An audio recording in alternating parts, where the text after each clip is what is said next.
Chapter 3. I started in on Winn Dixie right away, trying to clean him up. First, I gave him a bath. I used a garden hose and some baby shampoo. He stood still for it, but I could tell he didn't like it. He looked insulted, and the whole time he didn't show me his teeth or wag his tail once. After he was all washed and dried, I brushed him good. I used my own hairbrush, and I worked real hard at all the knots and patches of fur stuck together. He didn't mind being brushed. He wiggled his back like it felt pretty good. The whole time I was working on him, I was talking to him, and he listened. I told him how we were alike. See, I said, you don't have any family, and neither do I. I've got the preacher, of course, but I don't have a mama. I have one, but I don't know where she is. She left when I was 3 years old, and I can't hardly remember her, and I bet you don't remember your mama much either, so we're almost like orphans. Winn Dixie looked straight at me when I said that to him, like he was feeling relieved to finally have somebody understand his situation.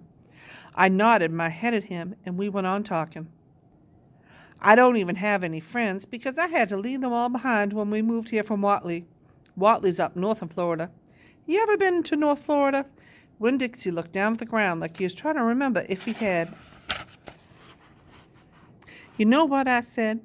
Ever since we moved here, I've been thinking about my mama extra hard, more than I ever did when I was in Watley. Winn Dixie twitched his ears and raised his eyebrows.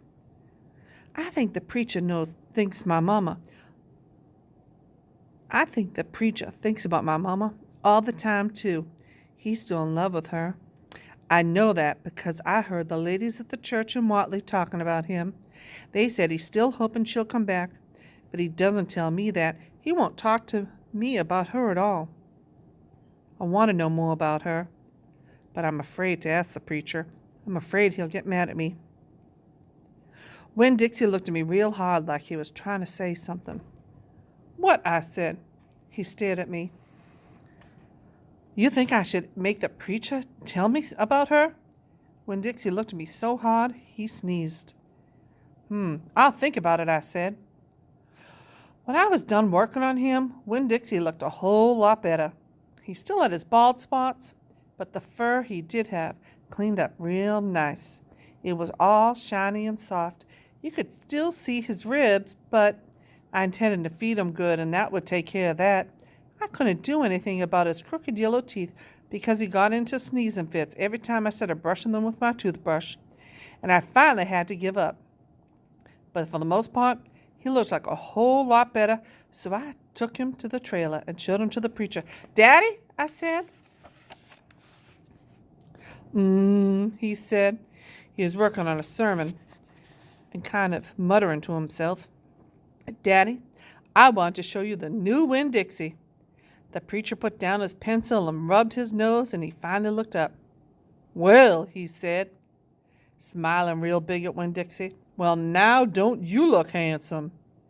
Winn Dixie smiled back at the preacher. He went over and put his head on the preacher's lap.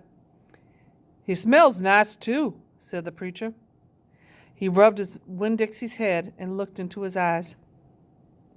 Daddy, I said real quick before I lost all my nerve, I've been talking to Winn Dixie.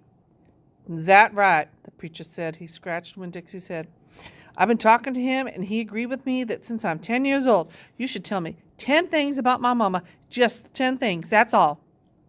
The preacher stopped rubbing Winn Dixie's head and held real still. I could see him thinking about pulling his head back into his shell. 1 thing for each year I've been alive, I told him. Please. Winn Dixie looked up at the preacher and kind of gave him a nudge with his nose. The preacher sighed. He said to Winn Dixie, I should have guessed you were going to be trouble. Then he looked at me. Come on, Opal, he said. Sit down, and I'll tell you 10 things about your mama.